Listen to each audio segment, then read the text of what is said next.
मैं माटी का गुड्डा, तू सोने की गुड़िया। मैं माटी का गुड्डा, तू सोने की गुड़िया। तेरा मेरा प्यार हुआ तो यार बिगड़ गई दुनिया। जिद पे अड़ गई दुनिया, हो पीछे पड़ गई दुनिया। ये जिद पे अड़ गई दुनिया, हो पीछे पड़ गई दुनिया। हेलो नमस्कार दोस्तों, आप सभी को स्वागत है आपके अपने यूट्यूब चैनल क्लासेस में। दोस्तों मैं नीतीश कुमार। दोस्तों आज हम सब यहाँ पे क्लास 10th का संकेत का चैप्टर 11 लेकर आए हैं। इससे पहले हमने 2 वीडियो बनाकर रखा है आपको। पार्ट 1 में पढ़ा कर रखे हैं पूरे लेक्चर व्यासपथी कथा का अध्याय 11 का। पार्ट 2 में हमने इस चैप्टर से पूरे ऑब्जेक्टिव सवाल को दिया, और पार्ट 3 में सजेक्टिव सवाल जो इस पार्ट से पूछा जाता है, इंपॉर्टेंट होता है, सवाल को ध्यान से देखेंगे। हम यहाँ पे आंसर को पढ़ेंगे और आंसर को बताएंगे, ठीक है। और आप उसे सुन करके ना कॉपी में नोट करिएगा, ठीक है। उम्मीद होगा कि समझ में अच्छा ही आएगा होगा, और अच्छा लगे तो उन मित्रों को शेयर कीजिए जो मित्र आपके प्रदेश में एग्जाम देने वाले हैं, और उनको शेयर कीजिए दोस्तों, ठीक है। आइए शुरू करते हैं, टाइम वेस्ट नहीं करते हैं। यहाँ पे सवाल है पहला कि बताइए, है ना, व्याघ्र पथिक कथा के आधार पर बताइए कि दान किसे देना चाहिए, ठीक है। सवाल पहला है व्याघ्र पथिक कथा का कि पाठ के आधार पर बताइए, यानी कथा के आधार पर बताइए कि दान किसे देना चाहिए। तो हम सबको क्या पता है, हम सब पढ़ रखे हैं चैप्टर के आधार पर, ठीक है, कि दान उस व्यक्ति को देना चाहिए जो गरीब होते हैं, निर्धन होते हैं, है ना, जो जिन पे उपकार का बदला नहीं किया जा सकता है, ठीक है। यानी गान, है ना, दान गरीबों को देना चाहिए।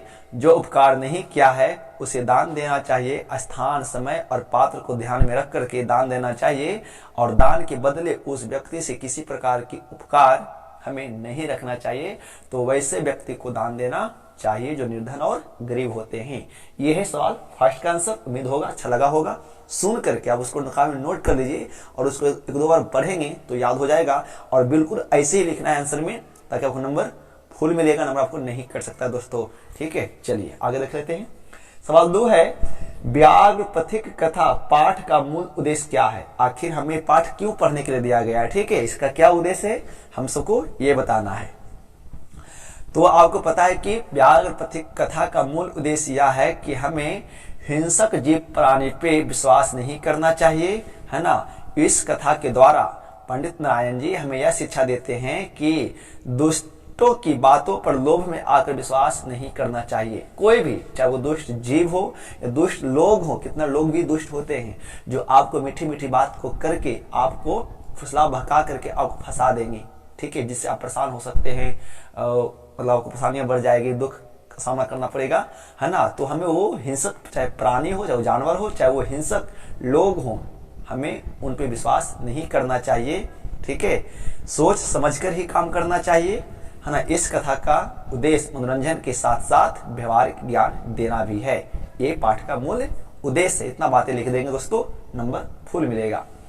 सवाल 3 है व्याघ्र पथिक कथा कहाँ से लिया गया है तथा इसके लेखक कौन हैं तथा इससे क्या शिक्षा मिलती है।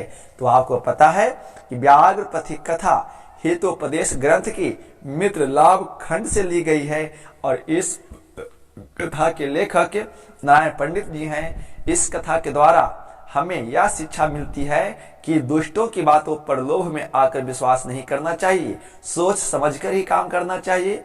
इस कथा का उद्देश्य मनोरंजन के साथ साथ व्यवहारिक ज्ञान भी देना है, और यह पाठ हमें रुचिकर ज्ञान भी देती है। यानी पाठ हमें बहुत कुछ सिखाती है। हमें सोच समझकर फैसला किसी चीज पे करना चाहिए। ऐसे ही नहीं कि कोई बोल दे हम विश्वास कर लेंगे, चाहे वो कोई भी लोग हो, है ना। हमें किसी भी बात को लेकर के कुछ मिनट, कुछ समय सोचना चाहिए। उसके बाद हम सब उस बातों पर अमल विचार करके फैसला दोस्तों करना चाहिए, ठीक है।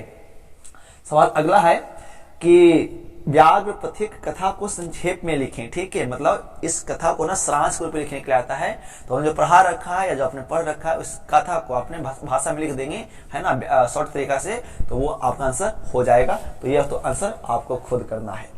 सवाल 5वां है, जो सवाल 5वां जो है ये 17 के बोर्ड में आ चुका है प्रथम पाली में। सात्विक दान क्या है पाठ के आधार पर बताइए कि सात्विक दान मतलब सबसे अच्छा दान किसे कहते हैं। तो देश काल स्थान एवं पात्र को ध्यान में रख करके दिया गया दान सात्विक दान कहलाता है। यानी कहने का मतलब है कि हमें जिसको दान दे रहे हैं ना, उस व्यक्ति को पहले देखिए, व्यक्ति सच में गरीब है कि वो बहरूपिया है, वो हम किस जगह दान दे रहे हैं, किस समय दान दे रहे हैं, है ना। हम दान के बदले क्या अपने मन में कोई विचार उत्पन्न कर पा रहे हैं कि नहीं कर पा रहे हैं कि वो आज उसको दान दे देते हैं, कल वो हमको आगे काम देगा, है ना। तो ये सब को ध्यान में रख करके जब हम दान देते हैं तो वो सात्विक दान होता है, क्योंकि गरीब लोगों को ही दिया गया दान सात्विक होता है। ये नहीं कि ऐसे कुछ होते हैं लोग जो गरीब तो नहीं होते हैं, बट वो गरीब का वेश धारण करके वो सच में लगेगा कि वो गरीब है और वो हमसे लाभ ले पाते हैं, ठीक है। तो वो दान सात्विक नहीं है। हम सब जब किसी को दान दें तो उनकी निर्धनता के बारे में जानकर, अब तो संभव तो नहीं जान पाएंगे कि वो सच में निर्धन है कि नहीं, फिर भी हम सब सोच समझ कर दान देना चाहिए। जो सच में लगे कि नहीं ये आदमी निर्धन बेचारे हैं, गरीब हैं, तो इनको दान देना चाहिए, है ना। और हम कहते हैं कभी भी धनिकों को धन मत दीजिए, कभी भी धनिकों को धन देना ही नहीं चाहिए, ठीक है। जो बेसहारा हैं, जिनके पास ना उम्मीद है, कोई चीज की रास्ता नहीं उनके पास है, कोई उनके पास दिनचर्या नहीं है जीवन जीने का, तो हमें उन लोगों को दान देना चाहिए दोस्तों, ठीक है। तो ये चैप्टर था इस पाठ का वो सवाल इंपॉर्टेंट जो हमने लेकर आया तो देश के लिए। और इसके आगे हम पहले पूरे संस्कृत को पढ़ा देंगे, इसके बाद इसमें शुरू करेंगे मैं। तो कल के वीडियो में शुरू करेंगे अगला चैप्टर 12वां पाठ जो भी पढ़ना रहेगा, ठीक है दोस्तों। उम्मीद होगा समझ अच्छा लगे तो मित्रों को शेयर कीजिए और उन मित्रों को शेयर कीजिए जो पर नए हैं, एक बार सब्सक्राइब करके बेल आइकन को प्रेस कर देंगे, ठीक है। जो बच्चे नए जुड़े हैं ना, एक बार लाल कलर का सब्सक्राइब चैनल लिखा होगा और प्रेस करके और ऑल प्रेस को ऑन कर देंगे दोस्तों। जय हिंद, वंदे मातरम।